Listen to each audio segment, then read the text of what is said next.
8 na kutsarita sa 16 liters ng tubig sa kanilang lahat na. Unang araw ngayon yan, sir.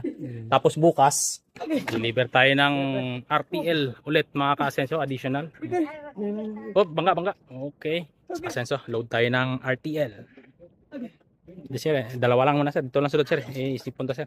Unload tayo ng RTL. Mga ka-Asenso, ayan. Additional. Additional na lang yan mga ka-Asenso. Ito po yung mga nauna naming diniliver. Ayan. Makita ninyo, marami na silang itlog. Yan, malalaki na. Ayan, dalag ko na ma'am, no? Mga gamot, mga ka-Asenso. Ngayon sir, unang araw, ito Vitamin Pro muna tayo.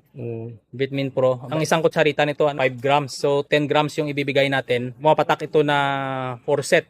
Kung sa tig 50 natin bibilangin. So gagawin mo niyan, 8 na kutsarita sa 16 na liters ng tubig sa kanilang lahat na. Ito naman, Premoxil bukas. 4 na kutsarita, 12 naman na liters ng tubig.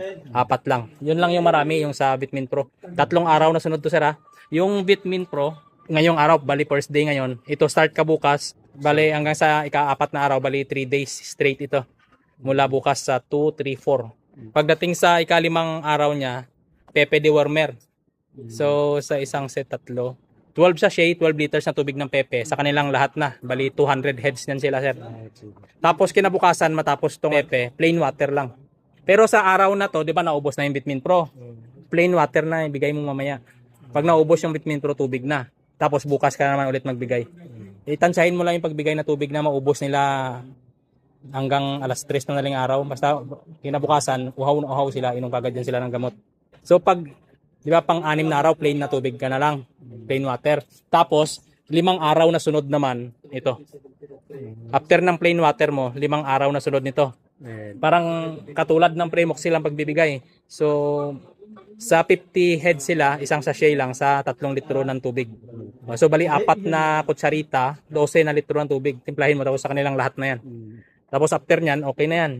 Balik ka na sa normal na program, yung Vitamin Pro na every other day para lang magkaroon sila ng ano, lalo na mainit ng panahon minsan tapos umuulan para may laban sila.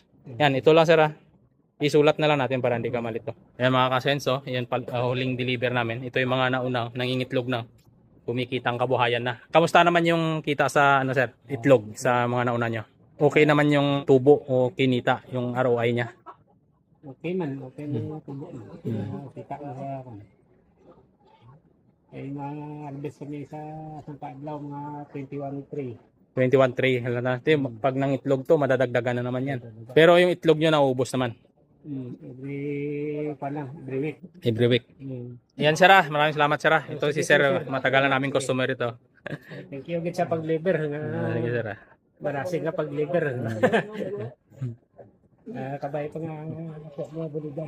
Maraming salamat sa tiwala sir. Oh, bilang isang ano, hindi rin naman kami perfecto, pero ginagawa din naman namin yung best namin para maging satisfied naman yung customer. Pero yung pagiging perfect, mahirap talaga kunin yan sir. Maraming salamat sir ah. Oh, sige sir, salamat yan. Yan ulit sir ah. Mga ano na, after 1 hour, mga kahit mga 12-20 mo na ano, ipainumin, saka pakainin mo. Grower lang muna para ano. Nandun naman yung listahan nung nauna, no? And after ng deliver.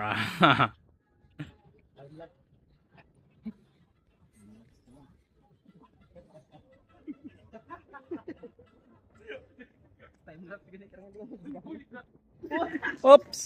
Hindi nakuhanan. Uy, bagsak!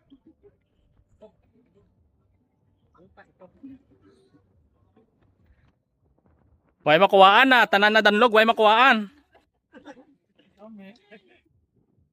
Kaluyan sa sunod na pag-deliver naton makasulod na motor ah.